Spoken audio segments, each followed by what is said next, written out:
terima kasih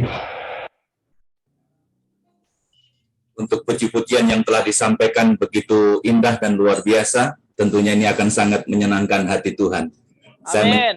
Bapak Ibu sekalian, di dalam nama Tuhan, kita bersyukur hari ini tentu adalah merupakan hari yang berbahagia, di mana kita boleh berjumpa lewat link Zoom ini, untuk kita boleh kembali beribadah kepada Tuhan. Ada yang dari Australia, ada dari Kalimantan, ada dari Temanggung, ada dari Palu, ada dari Manado. Mana kita boleh datang bersama-sama untuk memuliakan nama Tuhan. Tentu ini adalah merupakan satu sukacita kita, di mana kita boleh bersama-sama beribadah pada malam hari ini. Saya mau cek suara saya dulu, apakah bisa didengar semua? Bagus Pak, bagus. Baik, terima kasih. Puji nama Tuhan. Baik, kita akan bersama-sama merenungkan bagian firman Tuhan malam ini yang terambil dari kitab Hosea pasal 1, ayat 1 hingga ayat yang ke-9. Hosea 1, ayat 1 hingga ayat yang ke-9. Mohon Ibu Lydia Lalang untuk membacakan firman Tuhan ini. Hosea 1. 1 hingga ayat yang ke-9. Demikian bunyi firman Tuhan. Firman Tuhan yang datang kepada Hosea bin Beri pada zaman Usia, Yotam, Ahaz dan Hizkia, raja-raja Yehuda, dan pada zaman Yerobeam bin Yoas, Raja Israel. Keluarga Hosea sebagai gambaran Israel yang tidak setia. Dan yang kedua, ketika Tuhan mulai berbicara dengan perantara Hosea, berfirmanlah ia kepada Hosea, "Pergilah, kawinilah seorang perempuan sundal, dan peranakkanlah anak-anak sundal, karena negeri ini bersundal hebat dengan membelakangi Tuhan." Maka pergilah ia dan mengawini Gomer binti Diklaim, lalu mengandunglah perempuan itu dan melahirkan baginya seorang anak laki-laki. Kemudian berfirmanlah Tuhan kepada Hosea, "Berilah nama Yisrael kepada anak itu, sebab sedikit waktu lagi maka aku akan menghukum keluarga Yehu karena hutang darah Yisrael, dan aku akan mengakhiri pemerintahan kaum Israel. Maka pada waktu itu aku akan mematahkan busur panah Israel di lembah Yisrael." Ayat yang ke-6. Lalu perempuan itu mengandung lagi dan melahirkan seorang anak perempuan. Berfirmanlah Tuhan kepada Hosea, "Berilah nama Lo-ruhama kepada anak itu, sebab aku tidak akan menyayangi lagi kaum Israel, dan sama sekali tidak akan mengampuni mereka. Tetapi aku akan menyayangi kaum Yehuda dan menyelamatkan mereka demi Tuhan Allah mereka. Aku akan menyelamatkan mereka bukan dengan panah atau pedang, dengan alat perang atau dengan kuda dan orang-orang berkuda." Sesudah menyapih Lo-ruhama, mengandunglah perempuan itu lagi dan melahirkan seorang anak laki-laki. Lalu berfirmanlah ia, "Berilah nama Lo-ami kepada anak itu, sebab kamu ini bukanlah umatku dan aku ini bukanlah Allahmu." Luar biasa firman Tuhan pada malam hari ini. Saya memberikan sebuah tema besar dari firman Tuhan malam ini adalah rela menanggalkan harga diri. Nah, Bapak Ibu yang dikasihi dan diberkati Tuhan, harga diri itu adalah sebuah nilai yang diberikan kepada diri sendiri. Salah satunya makhluk yang memiliki harga diri itu adalah manusia. Nah, pada manusia itu memberikan nilai yang begitu tinggi kepada diri sendiri. Tidak peduli apakah itu orang yang kaya atau orang yang miskin, berpendidikan ataupun tidak, memiliki jabatan atau rakyat biasa. Nah, oleh sebab itu, jangan kita menjadi heran apabila ada begitu banyak orang melakukan berbagai upaya agar dirinya dihargai ataupun dihormati oleh orang lain. Nah, saudara-saudaraku yang dikasihi dan diberkati oleh Tuhan, hubungan yang tidak baik dan ketegangan antar sesama manusia itu bisa terjadi ketika sebuah harga diri diinjak-injak dan tidak dihormati.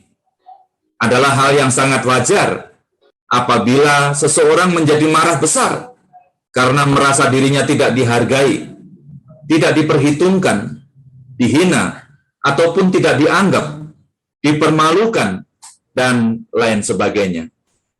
Hubungan suami istri akan menjadi berantakan ketika seorang suami mendapati istrinya berbuat selingkuh dengan orang lain. Si suami merasa harga dirinya sebagai seorang suami diinjak-injak oleh istrinya.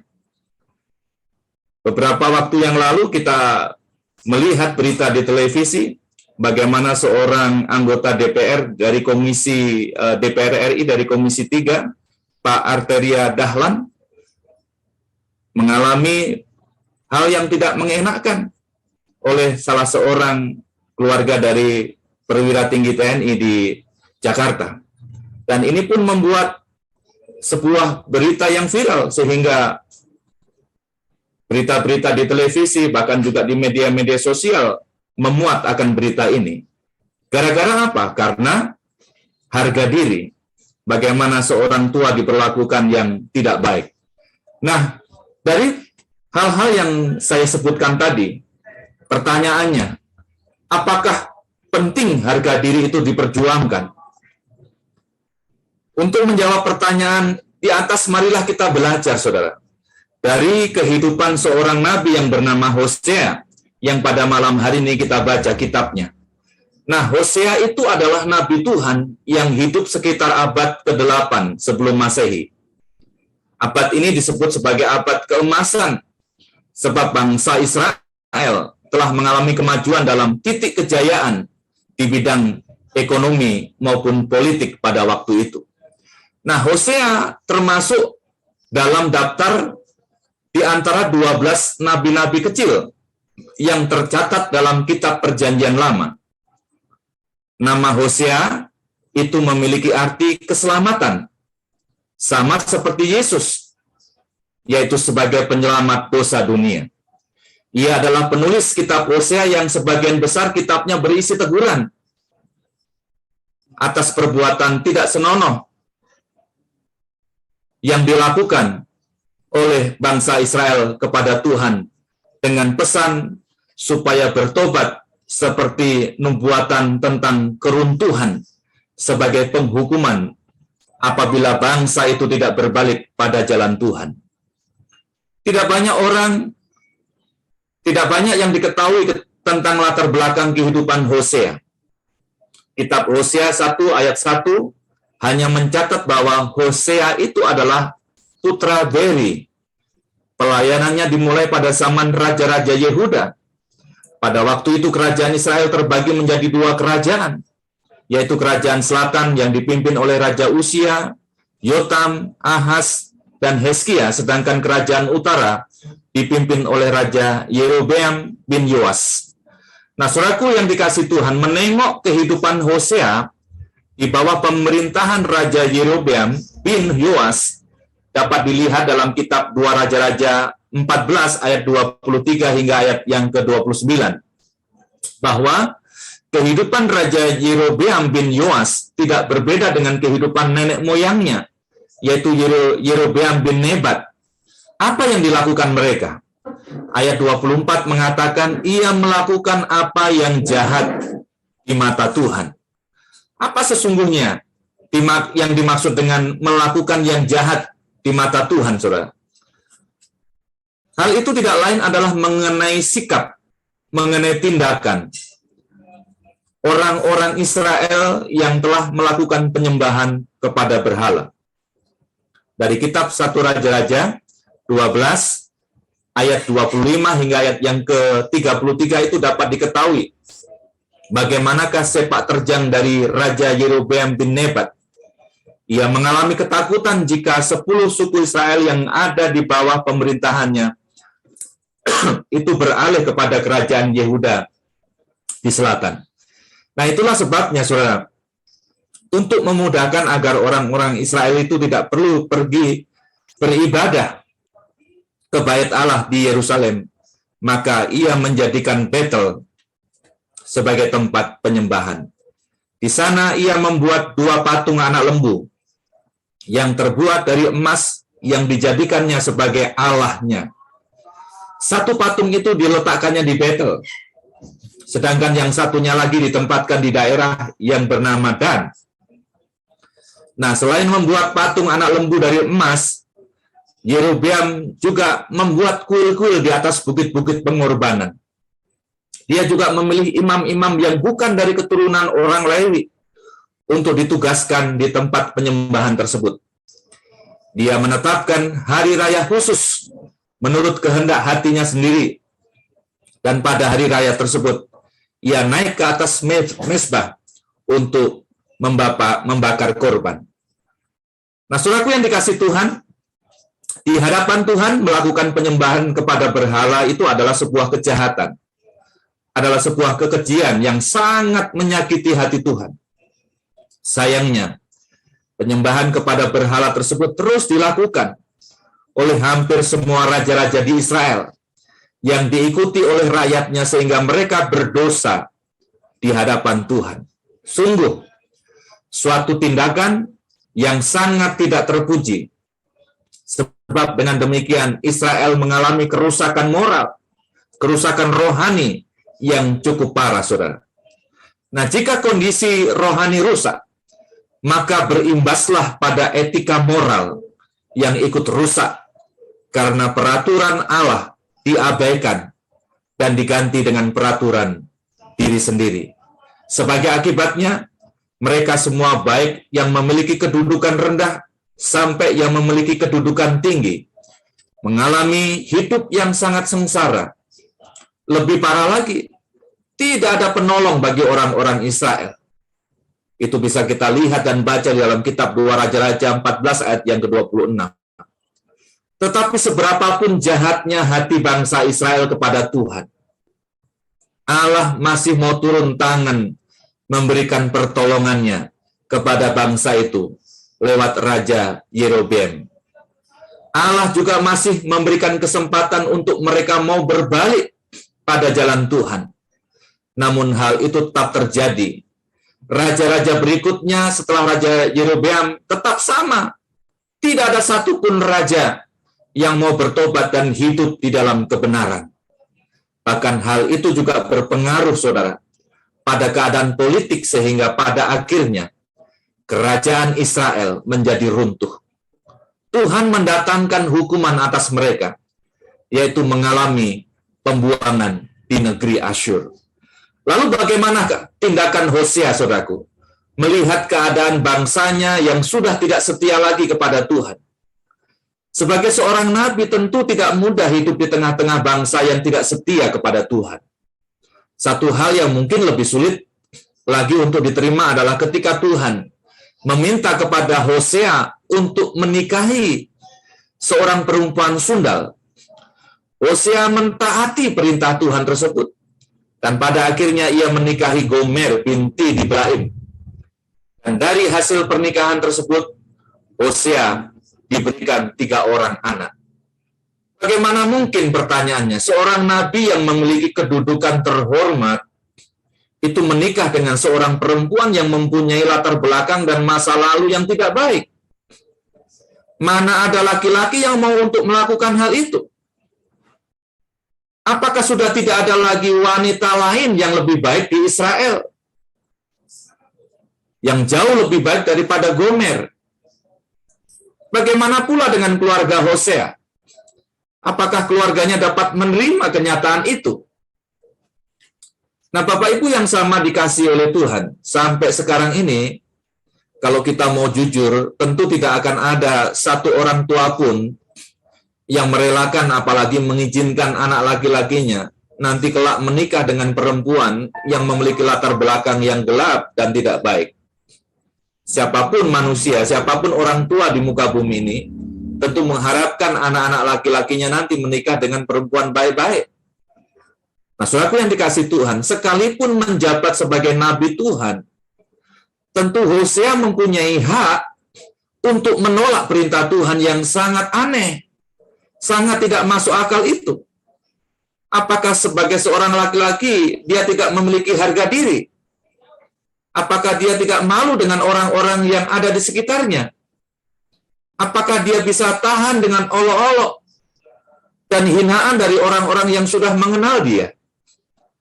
Nah, saudaraku yang dikasihi Tuhan, dari kitab Hosea 1 ayat yang ketiga, kita dapat mengetahui bahwa Hosea itu lebih memilih mentaati perintah Tuhan. Ia rela meninggalkan atau menanggalkan harga dirinya sebagai seorang laki-laki. Hosea siap menerima risiko apapun dari orang-orang yang tidak bisa menerima hal tersebut.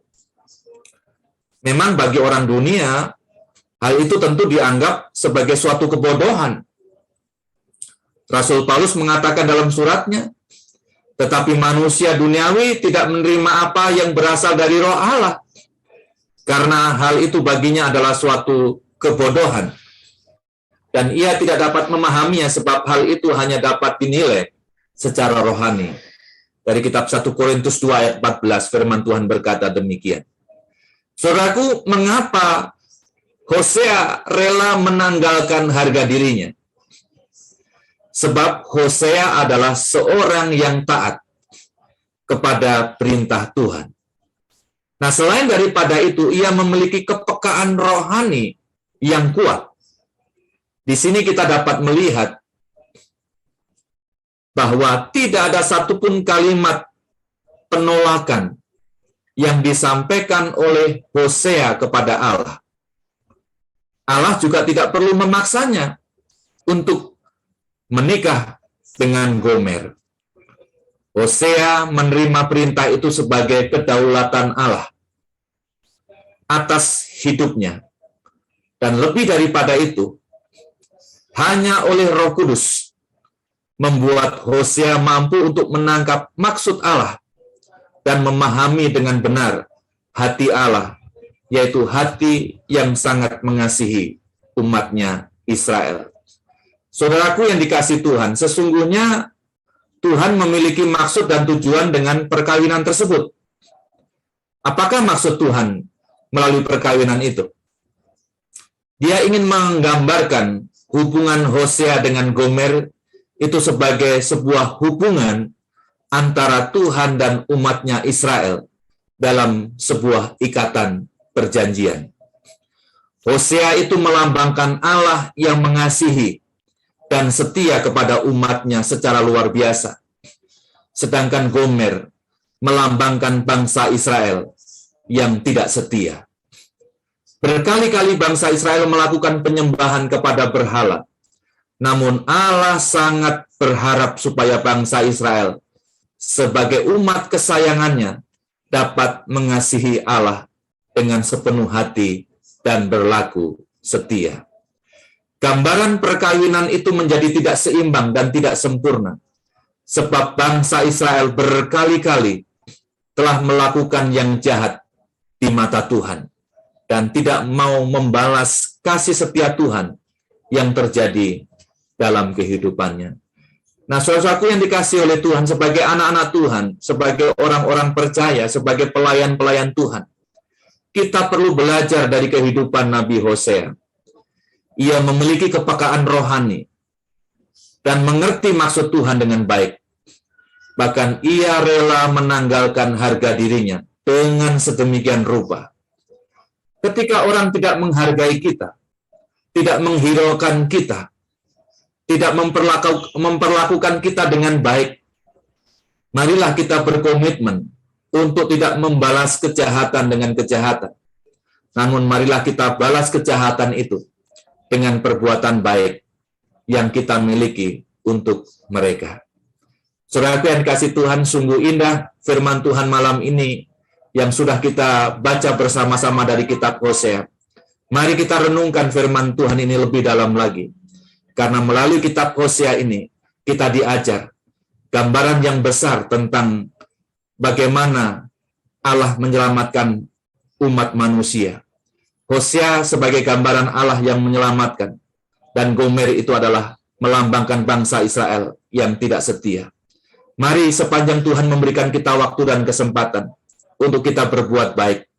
Mari kita berbuat baik kepada sesama kita. Semua orang, meskipun kadang-kadang kita tidak dihargai, tetapi kita bersyukur kalau kita sebagai orang-orang percaya yang sudah diberikan teladan melalui Yesus sendiri dalam hidup kita. Olehnya mari kita senantiasa melihat di dalam hidup kita. Yesus yang terlebih besar dalam hati kita. Yesus yang terlebih besar dalam hidup kita. Meskipun kadang-kadang kita mengalami pengalaman yang tidak mengenakkan, tetapi biarlah itu menjadi sebuah pelajaran pengalaman yang indah untuk kita bisa menjadi pribadi-pribadi yang memuliakan nama Tuhan. Balaslah kejahatan bukan dengan kejahatan, tetapi balaslah kejahatan dengan kebaikan hati kita. Sehingga nama Tuhan yang dipermuliakan dan kita semua diberkati oleh Tuhan. Tuhan menolong kita, memberkati kita melalui firman-Nya yang singkat pada malam hari ini. Mari kita berdoa. Bapa di sorga, Bapa yang penuh kasih, kami mengucap syukur kepadamu ya Tuhan. Malam ini kami boleh mendengarkan sebagian daripada firman-Mu tentang perjalanan hidup Nabi Hosea. Terima kasih Tuhan, melalui kitab Hosea ini kami diingatkan untuk kami dapat menanggalkan setiap harga diri kami. Kami dapat senantiasa melihat, memiliki hati yang peka untuk mendengar suara Tuhan. Memiliki hati yang setia untuk senantiasa dapat menjadi terang dan garam dalam kehidupan kami setiap hari. Melalui tutur kata, sikap perbuatan, bahkan pikiran kami, biarlah kami senantiasa memuliakan nama-Mu. Meteraikan firman-Mu dalam dasar hati kami, biarlah firman akan menjadi rema, menjadi suluh dan pelita bagi setiap jalan-jalan hidup kami. Terpuji nama-Mu Bapa di sorga, berkati kami semua yang sudah mendengarkan firman-Mu, dalam nama Tuhan Yesus kami sudah berdoa. Amin.